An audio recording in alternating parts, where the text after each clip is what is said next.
Black driver gave his last dollar to a homeless man. Then the truth shook him. The old man was dying in the snow. Jerome didn't hesitate. He grabbed his last $20, his daughter's heart medicine money, and ran into the blizzard. "Sir, can you hear me?" The stranger's lips were blue. His pulse was barely there. Jerome scooped him up, carried him to his car, cranked the heat to maximum. "We're getting you to a hospital. Right now." Jerome drove through the worst storm Chicago had seen in decades. No GPS, no plan, just pure instinct to save a life.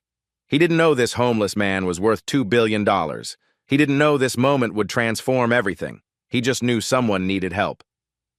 And 24 hours later, when the truth came out, Jerome discovered something incredible. Sometimes when you give up everything to save a stranger, that stranger gives you back a completely new life. But let me take you back to how Jerome ended up with only $20 to his name. 5 a.m. The alarm clock didn't work. Hadn't for 6 months. Elena's coughing woke Jerome instead.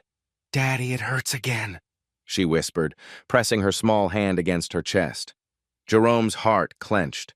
He checked her pulse. Fast, too fast. "Your medicine, sweetheart. Let's get your medicine." He opened the pill bottle. 3 tablets left. 3 days of normal heartbeat for his 7-year-old daughter. Jerome pulled out his wallet. $23 and change. Elena's medication cost $19.50 at the discount pharmacy. That left him $3.50 for everything else. $3.50 for gas, for food, for hope. "Daddy, are we poor?" Elena asked, watching him count the wrinkled bills. "We're rich in love, baby girl, that's what matters." But love didn't pay for heart surgery. Love didn't cure congenital heart defects. Jerome had been a medical student once, Northwestern University, top 10% of his class. He understood exactly what Elena needed, a complete cardiac reconstruction. Cost, $200,000. Might as well be $2 billion. He'd dropped out junior year when Elena was born. Her mother disappeared 3 weeks after delivery, leaving only medical bills and a daughter who needed constant care. Jerome traded his stethoscope for car keys. His dreams of being a doctor became 18-hour shifts driving Uber and Lyft. "I'm gonna be a doctor like you were gonna be, Daddy," Elena said, swallowing her tiny white pill. "Like I'm still gonna be," Jerome corrected gently. Another lie. But what else could he say? His phone buzzed. "First ride request of the day. Pick up at Lincoln Park, destination O'Hare Airport. 40-minute drive, maybe $30 if the passenger tipped well." Jerome's Honda struggled to start. The engine turned over on the 3rd try, coughing black smoke into the winter air. "Sorry, Elena, we'll get it fixed soon." "It's okay, Daddy. Cars get sick, too." At Elena's school, Jerome watched other parents in their warm SUVs, designer coats, kids with new backpacks and winter boots that actually fit. Elena's boots were 2 sizes too big, donated from the school's charity drive. Her coat was patched with duct tape, but she never complained. "Have a good day, sweetheart." Jerome hugged her tight, breathing in her strawberry shampoo. "Love you, Daddy. Make lots of money today, okay?" Jerome forced a smile. "I'll try my best." The morning rides were brutal. 3 passengers, $12 total. One woman spilled coffee on his back seat but didn't offer to pay for cleaning. By noon, Jerome had made $18. His gas tank showed 1/4 full. Elena's school pickup was at 3 p.m. The math was simple. He needed exactly 1 more decent fare to buy Elena's medicine and have enough gas to get home. His phone stayed silent. Jerome parked outside Children's Hospital, watching ambulances come and go. 2 years ago, this was supposed to be his world. White coats and stethoscopes, saving lives instead of just surviving. A text from Elena's teacher. "Jerome, Elena had another episode during recess. She's okay now, but we should discuss her condition." Jerome's hands shook as he typed back. "Is she safe?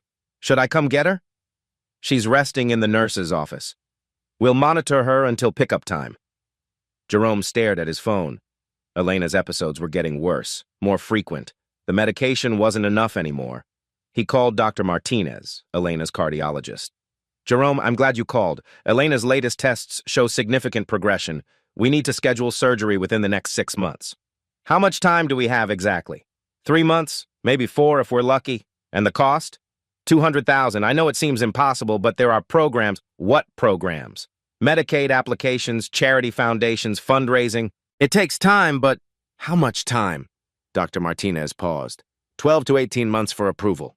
Jerome closed his eyes. Elena had 4 months. The programs took 18. Jerome, are you there? Yeah, I'm here. We'll figure this out. Elena's a fighter. She gets that from her mom, Jerome lied.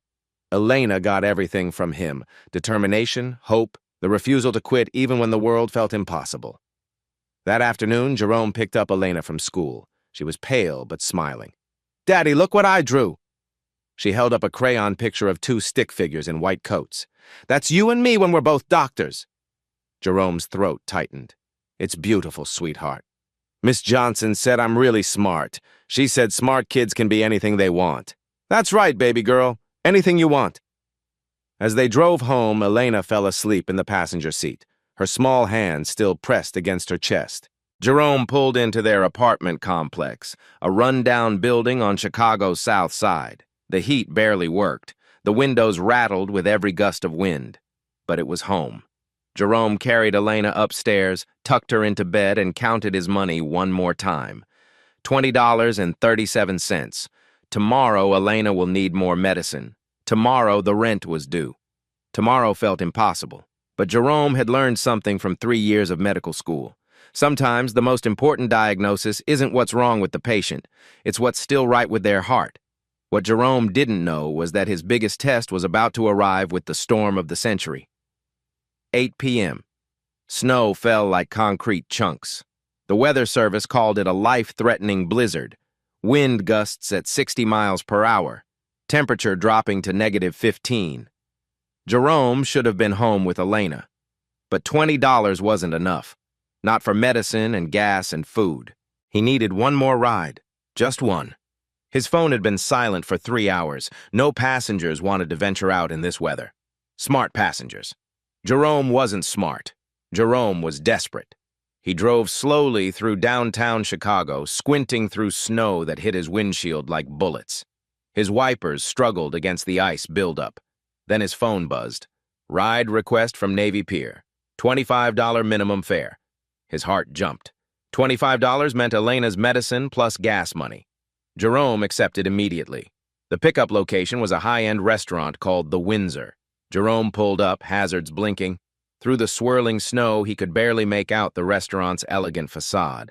5 minutes passed. No passenger. Jerome called the number, straight to voicemail. 10 more minutes. His gas gauge dropped lower with every minute the engine ran. Then his phone rang, the passenger canceling. Sorry, man. The weather's too crazy. Can't even see the street from here. Jerome's stomach dropped. 40 minutes wasted, no fare, nearly empty tank. But as he prepared to drive away, movement caught his eye. Across the street, near a bus stop, someone was struggling against the wind. A figure in dark clothes, hunched over, moving erratically. Jerome watched the figure stumble and fall face first into a snowbank. And then, nothing. No movement. Jerome's medical training kicked in immediately. Someone down in sub-zero weather meant hypothermia. Hypothermia meant death within minutes. He should drive away, focus on his own family, his own problems. Instead, Jerome pulled over and ran into the blizzard. Sir, sir! The man was unconscious, face down in 8 inches of snow. Jerome rolled him over. Older white man, maybe 65. Expensive glasses, now cracked and twisted. Designer coat, but torn and filthy. Jerome checked for a pulse, weak and slow. The man's lips were blue. His skin felt like ice. Come on, stay with me! Jerome dragged the man to his Honda, struggling against wind that nearly knocked them both down. He cranked the heat to maximum and felt for vital signs. Pulse, 40 beats per minute. Normal was 60 to 100. Breathing, shallow, irregular. Skin, pale, cold, unresponsive. Textbook hypothermia. Stage 2, maybe stage 3. Without immediate warming, this man would be dead within the hour. The smart thing was to call 911. But Jerome knew Chicago's emergency response times during blizzards. 30 minutes minimum. This man didn't have 30 minutes. The responsible thing was to drive him to the nearest hospital, but Jerome's gas tank was nearly empty, and he had exactly $20 to his name. The human thing was to help anyway. Jerome made his choice. He drove toward Northwestern Memorial Hospital 15 miles through the worst storm Chicago had seen in decades. His Honda slid on every turn. Visibility dropped to less than 10 feet. The man drifted in and out of consciousness, mumbling incoherently. "What's your name?" Jerome asked, trying to keep him awake. I don't... Where am I? You're safe. What's the last thing you remember? Cold, so cold. I was walking somewhere. Jerome noticed details that didn't add up. The man's coat was expensive. Cashmere, maybe $1,000 cashmere. His shoes were Italian leather, now ruined by snow. His watch was Swiss, definitely not something a homeless person would own. But his condition was real. His hypothermia was real. His life slipping away was real. "Do you have a family? Anyone we can call?" I can't remember. Everything's fuzzy." Jerome's phone showed 2 missed calls from Elena's school. His heart stopped. "Elena? What's wrong?" "Mr. Washington, Elena had another episode, a bad one. We called an ambulance. She's at Northwestern Memorial right now." The same hospital Jerome was driving toward.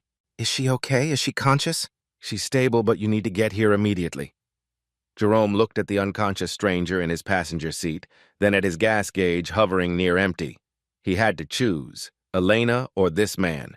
Both needed immediate medical attention. Both were running out of time. Jerome pressed harder on the accelerator. "Hold on," he whispered to the stranger. "Both of you, just hold on."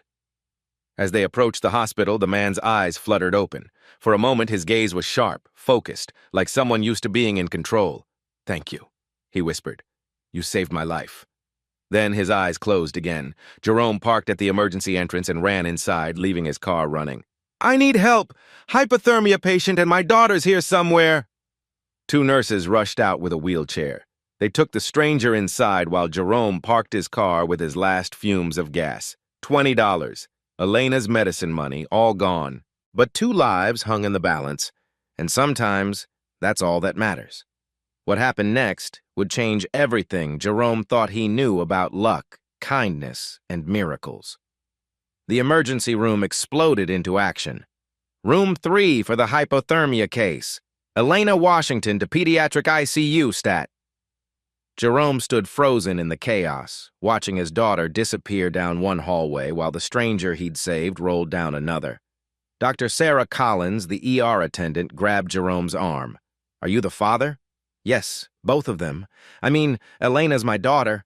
The man, I found him in the snow. Elena's in good hands. Dr. Martinez is with her now, but we need information about the hypothermia patient. Name, age, medical history." "I don't know anything. He couldn't remember his own name." Dr. Collins studied Jerome's face. "You saved his life. Another 10 minutes in that cold and he'd be dead." Jerome nodded numbly. "Can I see Elena?" "In a few minutes, she's stable." But Jerome wasn't thinking about stability. He was thinking about $20. Elena's heart medicine, the prescription he couldn't afford to fill tonight. An hour later, both patients were stabilized. The stranger, John Doe, according to his chart, was conscious but claimed complete memory loss. Elena was sleeping peacefully, her heart monitor showing a steady rhythm. Jerome sat between their rooms, exhausted and broke. Dr. Martinez found him there at midnight. "Elena's episode was serious, Jerome. Her heart is deteriorating faster than we anticipated." "How much time?" 6 weeks, maybe 8. Jerome's world tilted. 6 weeks? I'm sorry, but there's something else. The man you saved, he's asking for you. Jerome walked into the stranger's room. The man was sitting up, looking confused but alert. "You're the one who found me," the man said. His voice was stronger now, refined. "I owe you my life." "You don't owe me anything. How are you feeling?" "Better, but I can't remember anything. My name, where I live, how I ended up in that snow." The man paused. "The doctor said you used your medical training to save me. I had some medical school. Not much." "Not much? You diagnosed severe hypothermia and provided perfect field treatment. That's not much." Jerome shrugged. "Anyone would have done the same thing." The stranger studied Jerome intently. "No, they wouldn't have." A nurse entered with discharge papers. "Mr. Doe, you're free to go, but you'll need somewhere to stay while your memory returns." Jerome saw the man's panic. No memory, no home, no family. "You can stay with me," Jerome heard himself say. Both the nurse and the stranger stared at him. "I'm sorry?" the stranger asked. "My apartment. It's not much, but you need somewhere safe while you recover. I couldn't impose. It's not an imposition." The truth was, Jerome's apartment was barely big enough for him and Elena. Money was non-existent. Food was scarce. But this man would die on the streets. "Are you sure?" the stranger asked. "I'm sure." 3 days later, the man, who asked to be called Bill since they needed something to call him, was helping Elena with her homework while Jerome worked double shifts. Bill was different from any homeless person Jerome had ever met. His grammar was perfect. His mannerisms are refined. He knew things about literature, about business, about the world that suggested education and experience, but he genuinely couldn't remember his identity. "Daddy, Bill helped me with my math," Elena announced when Jerome came home from his night shift. "He's really smart." Jerome found Bill reading a medical textbook, one of Jerome's old textbooks. "Interesting reading?" Jerome asked. Bill looked up, embarrassed. "I hope you don't mind. I was drawn to it somehow, like I've read similar things before. Keep it. I'm not using it anymore." Why did you quit medical school? Jerome looked toward Elena's bedroom where she was sleeping peacefully. "Life had other plans. You'd make an excellent doctor. Your knowledge saved my life. Knowledge doesn't pay for medical school." That evening, while Elena slept, Bill and Jerome shared a dinner of canned soup and crackers, Jerome's last food until payday. "I need to tell you something," Bill said quietly. "What's that?" "Today, when Elena had her episode, I recognized the symptoms immediately." Jerome's heart stopped. "What do you mean?" "Congenital heart defect, probably tricuspid atresia based on her presentation. She needs immediate surgical intervention." "How do you know that?" Bill stared at his hands. "I don't know how I know, but I know." "Are you a doctor?" I might be. Or maybe I just know doctors. Everything's so foggy." Jerome studied this mysterious man who'd appeared in his life during a blizzard. Who knew advanced cardiology? Who spoke like someone educated and powerful? "Bill, do you remember anything? Anything at all?" Bill was quiet for a long moment. "Sometimes I have dreams about boardrooms, about making decisions that affect many people, about losing someone very important to me. Family? Maybe. The dreams always end with me walking in the cold looking for something or someone." That night, Jerome couldn't sleep. He watched Bill sleeping on the couch, this stranger he'd saved who'd somehow become family in 3 days. Elena's medication was gone. Jerome had 47 cents in his wallet. Rent was due in 5 days. But somehow he felt hopeful. Bill was helping Elena with schoolwork. His presence made Elena laugh more than she had in months. And there was something about him, something that suggested their meeting wasn't coincidence. On the 4th morning, Bill woke up screaming, "The boy! Where's the boy?" Jerome rushed to the couch. Bill was sitting up, eyes wide, trembling. "What boy, Bill?" "My son, there was an accident. He needed help, but nobody stopped. Nobody helped him." Bill's memories were returning in fragments, painful fragments. "Bill, you're safe. Elena and I are here." Bill looked at Jerome with tears in his eyes. "You stopped. When I was dying in the snow, you stopped." "Of course I stopped. My son, he died because nobody stopped." Jerome understood then. This wasn't just about memory loss. This was about grief, about trauma, about a father who'd lost everything. "What was his name?" Jerome asked gently. "Michael. Michael Morrison." Morrison. The name triggered something in Jerome's memory, but he couldn't place it. "Bill, I think your memory is coming back." Bill nodded slowly. "Some of it, but the important parts, who I really am, that's still gone." Jerome made coffee with the last of his grounds. As Bill sipped it, he seemed to grow stronger, more focused. Jerome, there's something I need to do. "When my memory fully returns, I need to repay what you've done for me." "You don't owe me anything. I owe you everything. You gave me back my life. And more importantly, you've shown me something I thought was gone from this world." "What's that?" Bill looked toward Elena's bedroom, then back at Jerome. "Proof that good people still exist." But Jerome's refusal to accept any payment would lead to something neither man could have imagined. On the 5th morning, Bill's memory came flooding back. Jerome found him sitting on the couch at sunrise, head in his hands, shoulders shaking. "Bill, what's wrong?" Bill looked up with tears streaming down his face. "I remember everything." "That's good news, isn't it? My name is William Morrison. I own Morrison Development, half the skyscrapers in downtown Chicago." Jerome stared at him. Rich? I'm worth $2 billion, Jerome. And for the past 6 months, I've been living on the streets pretending to be homeless. The words didn't make sense. Pretending? Why would you pretend to be homeless? Bill stood up, pacing the tiny apartment. My son Michael died 18 months ago, car accident on Lakeshore Drive. He called 911, but the ambulance was delayed. He called me, begging for help. Jerome's chest tightened. What happened?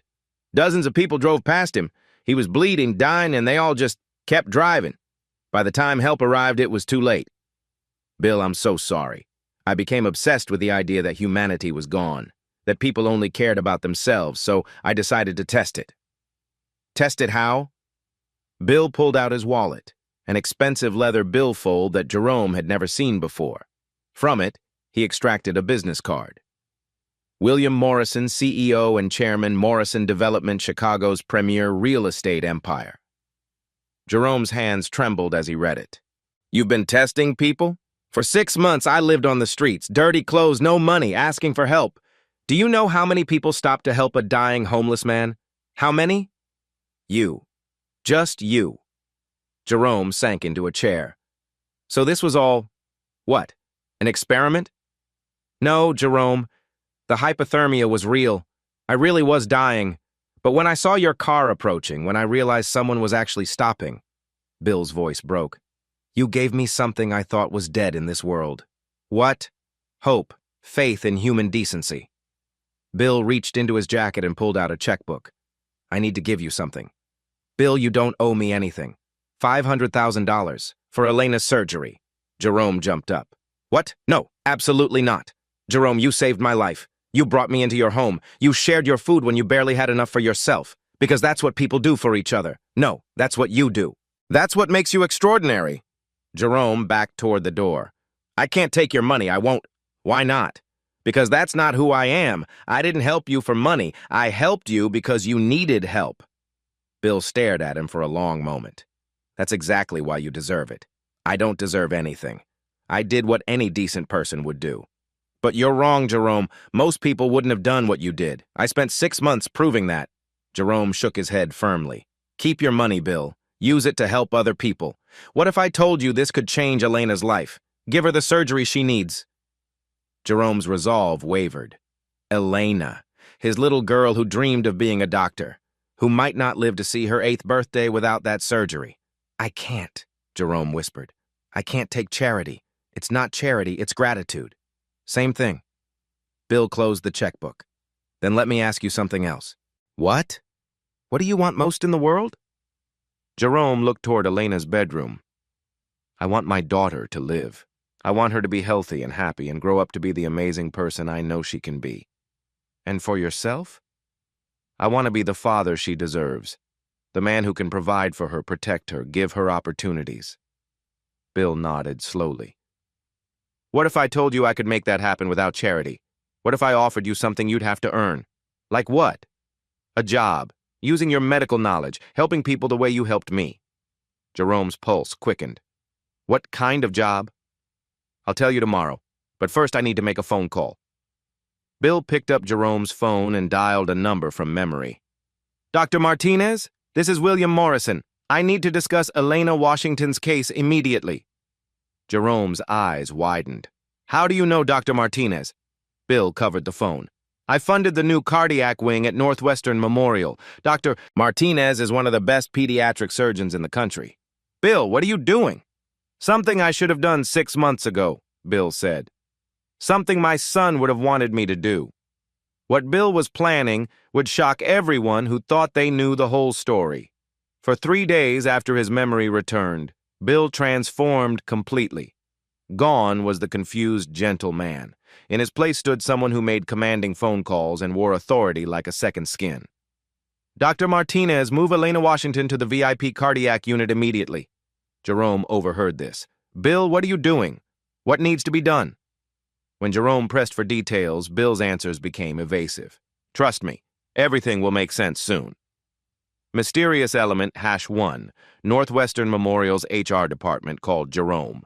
Mr. Washington, we have your application for our medical assistant scholarship program. I never applied for any scholarship. Someone submitted it for you. With compelling recommendations, are you available for an interview tomorrow? Jerome confronted Bill. Did you apply for me? Bill's smile was cryptic.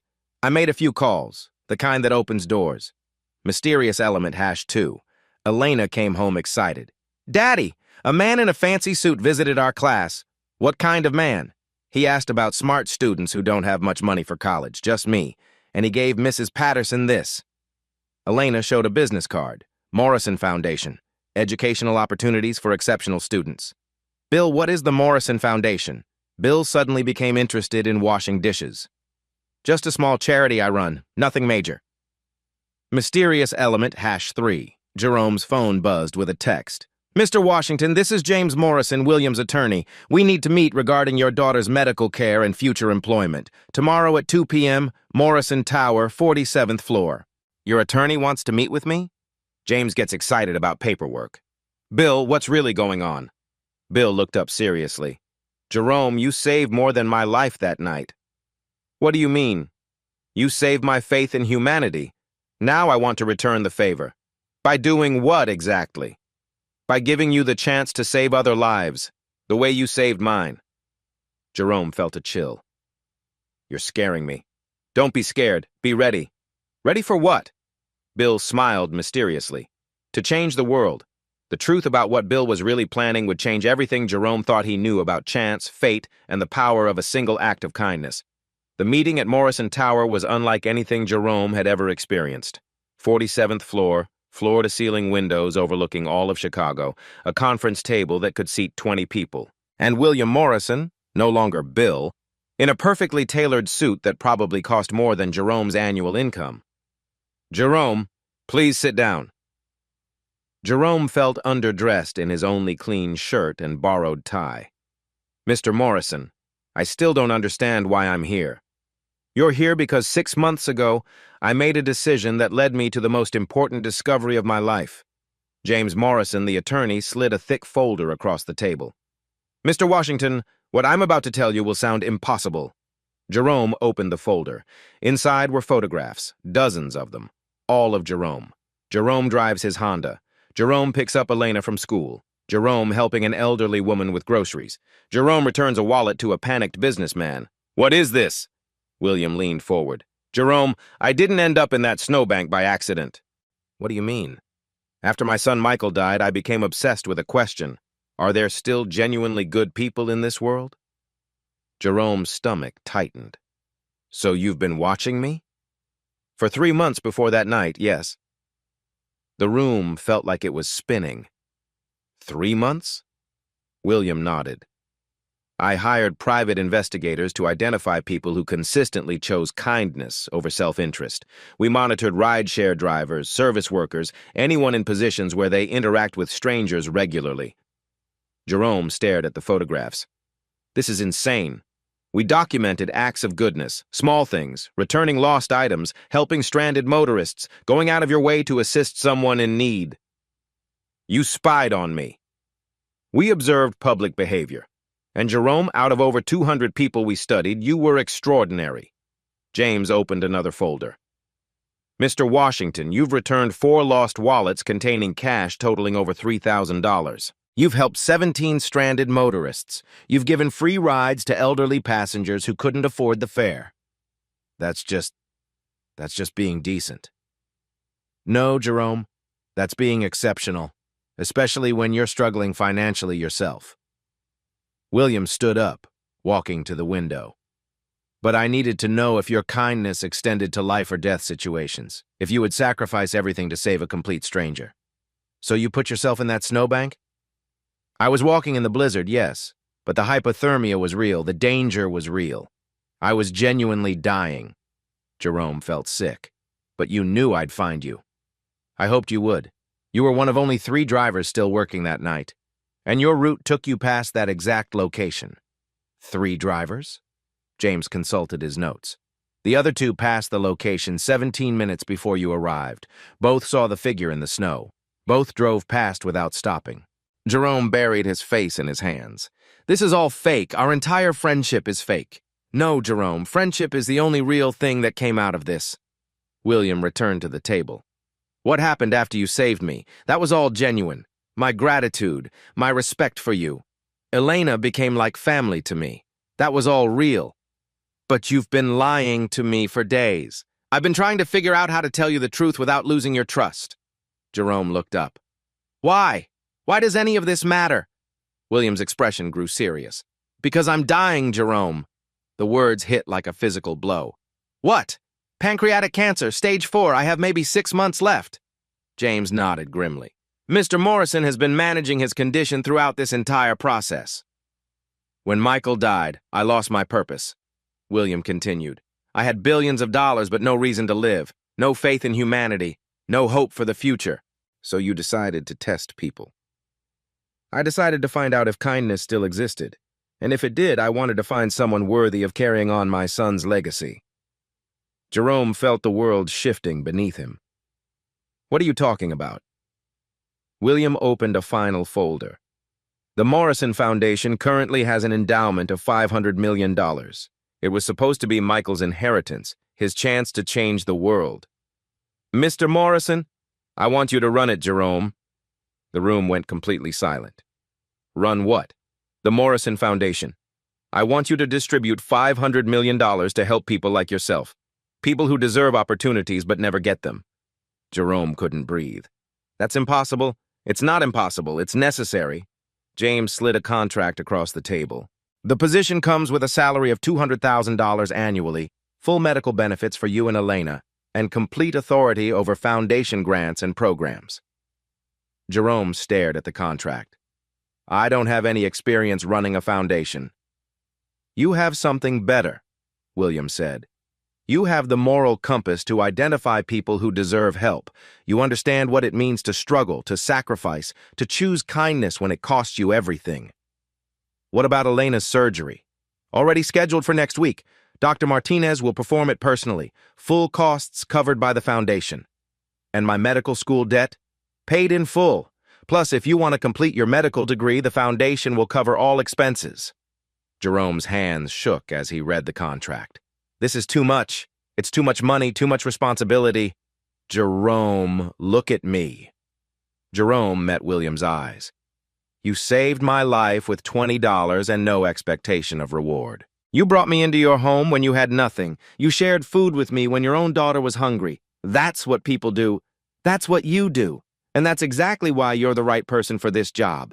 William leaned forward. My son Michael dreamed of helping people. He wanted to be a doctor like you wanted to be. This foundation was supposed to be his way of changing the world. Mr. Morrison, let me finish. When I die, this foundation will be the only good thing left of my life. The only way Michael's death will have meaning. Jerome stared at the contract through tears. I don't know if I can do this. You've already been doing it your whole life, Jerome. I'm just giving you the resources to do it on a bigger scale. What Jerome did next would determine not just his future, but the lives of thousands of people he'd never even met. Jerome stared at the contract for what felt like hours. $500 million. More money than he could comprehend. More responsibility than he'd ever imagined. I need time to think, Jerome finally said. William nodded. Of course. How much time? I don't know. This is everything I've ever dreamed of and everything I'm terrified of all at once. What terrifies you most? Jerome looked out at the Chicago skyline. What if I make the wrong choices? What if I give money to people who don't deserve it, or miss people who do? Jerome, you've been making those choices perfectly your entire life. You chose to help me when I was dying. You chose to bring me into your home when you had nothing. You chose to refuse my money when I offered it. That was different. That was just human decency. Exactly. And that's what this foundation needs. Not business expertise, not financial knowledge. Human decency on a massive scale. James pulled out a folder. Mr. Washington, let me show you what we're proposing for the foundation's first year. The folder contained detailed plans. Medical scholarships for single parents, free clinics in underserved neighborhoods, emergency assistance funds for families facing crisis. This is incredible, Jerome whispered. It's Michael's vision, William said. He spent his last 2 years of college developing these programs. He was going to implement them after medical school. Jerome studied the plans. These could help thousands of people, tens of thousands, maybe hundreds of thousands over time. But what if I'm not smart enough? What if I don't understand the business side? James smiled. That's why you'll have a full staff. Accountants, lawyers, program managers. Your job isn't to handle the details. Your job is to identify people like yourself who need opportunities. William leaned forward. Jerome, can I tell you about the first person I want you to help? Who? Maria Santos, single mother of 3, works 2 jobs as a hospital cleaner. She's been teaching herself nursing through online courses for 4 years. Jerome felt a familiar tug in his chest. She sounds like she deserves a chance. She does, but nursing school costs $60,000. She'll never be able to afford it on her own. So we pay for her school? We pay for her school, provide childcare during classes, and guarantee her a job when she graduates. Jerome's mind raced. How do you know about Maria? The same way I knew about you. We've been identifying worthy candidates for months. James opened another file. David Carter, Army veteran with PTSD, brilliant mechanic, but no shop will hire him because of his condition. Will we help him open his own shop? Equipment loan, business training, mental health support. Within 2 years, he could be employing other veterans. William smiled. You understand immediately. That's why you're perfect for this. Jerome felt excitement building despite his fear. How many people like Maria and David have you identified? Over 300 in Chicago alone, and that's just the beginning. The beginning? James nodded. Once the Chicago program is successful, we expand. Detroit, Cleveland, Milwaukee. Every city has good people trapped by circumstances. Jerome stood up, pacing to the window. This could change everything for so many people. It will change everything. The question is, are you brave enough to let it? What about Elena? Elena will have the best medical care in the country, the best schools, the best opportunities. But more than that, she'll grow up watching her father change the world. Jerome thought about Elena's drawing, 2 stick figures in white coats. She wants to be a doctor. With this foundation's support, she can be anything she wants, and so can hundreds of other children just like her. William pulled out one final document. Jerome, I need to be honest about something else. What now? I'm not just offering you a job. I'm offering you a partnership. What do you mean? When I die, you'll inherit complete control of the foundation. No board oversight, no bureaucratic red tape, just you, making decisions about who deserves help. Jerome's legs felt weak. That's too much power for one person.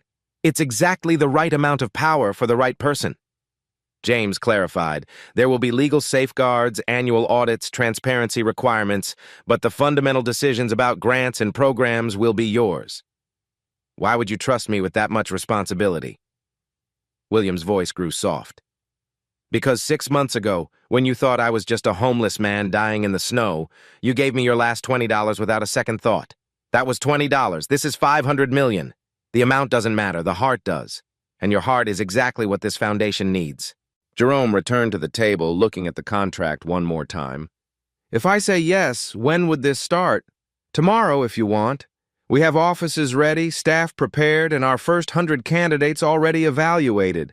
Our first 100 candidates? William smiled. People like Maria, like David, like you used to be. People who deserve better but don't know where to find it. Jerome picked up the pen, then set it down. I have one condition. Name it. Elena's surgery happens first. I need to know she's safe before I can focus on helping anyone else. Already scheduled for next Monday. Dr. Martinez is personally handling the case. And if something goes wrong, if the surgery doesn't work, William's expression grew serious. Then you'll have the resources to get her the best care in the world. Multiple surgeons, experimental treatments, whatever it takes. Jerome looked at Elena's photo on his phone. His little girl who dreamed of being a doctor, who counted to 10 in Python, who never complained about duct-taped boots or shared meals. If I do this, Jerome said slowly, I want the first grant to go to someone Elena chooses. Elena chooses? She's smart, she's kind, and she understands what it feels like to need help. William's eyes filled with tears. Michael would have loved that idea. Jerome picked up the pen again. Okay, he whispered, let's change the world. 6 months later, Jerome's decision had created ripples that reached far beyond anything he could have imagined. Before, Elena gasping for breath after climbing one flight of stairs, her lips turning blue during recess. Now, Elena running across the playground, her laughter echoing as she chases friends. Her heart monitor shows a perfect, steady rhythm. Dr. Martinez calls her surgery a complete success. Before, Elena doing homework at a broken kitchen table, dreaming of someday being a doctor. Now, Elena in the Morrison Foundation's Youth Education Center, teaching coding to other kids while working on her own medical app, a heart rate monitor for children with cardiac conditions. Before, Jerome counting $20 in a McDonald's parking lot, choosing between gas and food. Now, Jerome in his foundation office reviewing grant applications from a mahogany desk, but still driving his old Honda, to remember where I came from. Before, Jerome studying medical textbooks by lamplight while Elena slept. Now, Dr. Jerome Washington completing his final year of medical school through Northwestern's executive program, funded entirely by the foundation. Maria Santos graduated nursing school summa cum laude. She now runs the Morrison Foundation's mobile health clinic, providing free medical care to Chicago's underserved neighborhoods. Her 3 children are all enrolled in the foundation's college prep program. David Carter's veteran auto repair shop employs 12 formerly homeless veterans. His shop has a 98% customer satisfaction rating and has repaired over 3,000 vehicles for low-income families at cost. Sarah Williams, the single mother who couldn't afford childcare, completed her paralegal certification. She now provides free legal aid to families facing eviction, saving over 200 homes from foreclosure. The Morrison Foundation's first year created 847 jobs across Chicago. Local unemployment in target neighborhoods dropped by 23%. 5 new small businesses opened with foundation microloans, generating over $2.3 million in local economic activity. 17 foundation scholarship recipients graduated from various programs with a 100% job placement rate. Chicago Tribune headline, "From Uber driver to philanthropist, the Jerome Washington story." CNN feature how one act of kindness transformed a city. 60 Minutes documentary, The $20 Miracle, a foundation built on compassion. Elena appears on the local news, demonstrating her medical app. "My daddy taught me that helping people is the most important job in the world." The Morrison Foundation expands to Detroit, where Jerome identifies Marcus Thompson, a former auto worker teaching himself computer programming at the public library. Milwaukee program launches with focus on single mothers. First recipient, Angela Rodriguez, who opens a daycare center that employs 6 other foundation graduates. Cleveland initiative targets homeless veterans. David Carter serves as consultant, helping establish 3 veteran-owned businesses in 6 months. Unexpected discoveries. Jerome's approach reveals systematic barriers preventing good people from accessing opportunities. His research influences state policy on occupational licensing reform. The foundation's success attracts other wealthy donors. Total endowment grows to $1. $2 billion within 8 months. Harvard Business School requests to study the foundation's screening methodology for identifying high-character, high-potential candidates. Maria Santos's eldest daughter, inspired by her mother's success, enrolls in pre-med. Mom showed me that it's never too late to chase your dreams. David Carter's mental health improvement leads him to volunteer at a PTSD support group, helping dozens of other veterans. Sarah Williams uses her legal training to advocate for tenant rights, leading to new city ordinances protecting renters. Each foundation recipient commits to mentoring 1 new candidate, creating an exponential growth model. Community college enrollment in foundation partner programs increases 78% in target neighborhoods. Local high school graduation rates in foundation areas improve by 31%. Despite his declining health, William visits every foundation site. He tells Jerome, "Michael would be proud. You've done what he always dreamed of." William establishes the $20 Award, a monthly recognition for small acts of extraordinary kindness. First recipient, a teenager who shared her lunch money with a homeless veteran. Local restaurants begin offering Morrison meals, free food for people performing documented acts of kindness. Elena's medical app receives recognition at the National Youth Innovation Fair. She donates the prize money to fund heart surgeries for 3 other children. She started a YouTube channel called Kids Helping Kids, featuring foundation children teaching skills to peers. Subscribers, 150,000 and growing. Elena's dream evolves. I want to be a doctor who helps other doctors help more people. The mayor of Chicago declares Morrison Foundation Day to celebrate community impact. 3 other billionaires announce similar foundations modeled on Jerome's approach. University of Chicago establishes the Washington Method curriculum for nonprofit management. But the most important metric remains unchanged. Jerome still stops to help stranded motorists, still gives directions to lost tourists, still treats every person he meets with dignity and respect. Because some habits, the good ones, never change, no matter how much your circumstances improve. 2 years later, Jerome would face a moment that brought everything full circle. Chicago, winter 2026. Snow falls as Dr. Jerome Washington drives through his old neighborhoods. Elena sits beside him, heading home from her science fair. "Daddy, pull over," Elena says suddenly. "What's wrong?" "That person at the bus stop needs help." Jerome sees a young man hunched against the cold, holding a sign, "Need work, will do anything." "We should help him," Elena insists. Jerome smiles. Some lessons run deeper than blood. They approach each other carefully. The young man looks up, early 20s, intelligent eyes, worn but clean clothes. "What's your name?" Jerome asks. "Marcus Johnson." "What kind of work are you looking for?" "Anything honest. I have 2 years of engineering school, but dropped out when my mom got sick."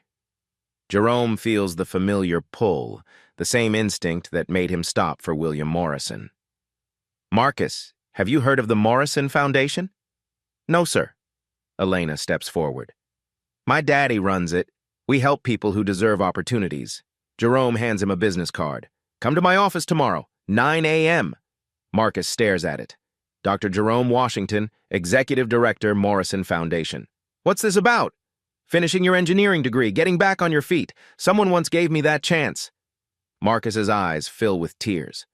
"I don't understand." 2 years ago, I was exactly where you are, desperate, trying to survive while caring for someone I love. What happened? Someone stopped when they could have driven past. Someone chose to help. Jerome extends his hand. "Now it's my turn." As they drive away, Elena grins at her father. "That felt good, didn't it?" Jerome laughs, remembering a snowy night, a stranger, and $20 that changed everything. "Yeah, sweetheart, perfect. Because the best stories never end. They just find new people to save. Today, wherever you are, someone needs exactly what you have to give. Maybe it's $20, maybe it's 5 minutes of your time, maybe it's just stopping when everyone else drives past." Jerome's story started with a choice in a blizzard. He could have kept his last $20. He could have chosen his daughter's medicine over a stranger's life, but he didn't. And that choice didn't just save William Morrison. It transformed thousands of lives. It created jobs, funded dreams, and proved that one act of kindness can ripple across generations. The world needs more people like Jerome. People who stop in the storm, people like you. What will your $20 moment be? What stranger will you choose to save? What impossible dream will you help make real? If Jerome's story moved you, share it with someone who believes in the power of kindness. Hit that like button if you believe good people deserve good things. And subscribe for more stories that prove compassion changes everything.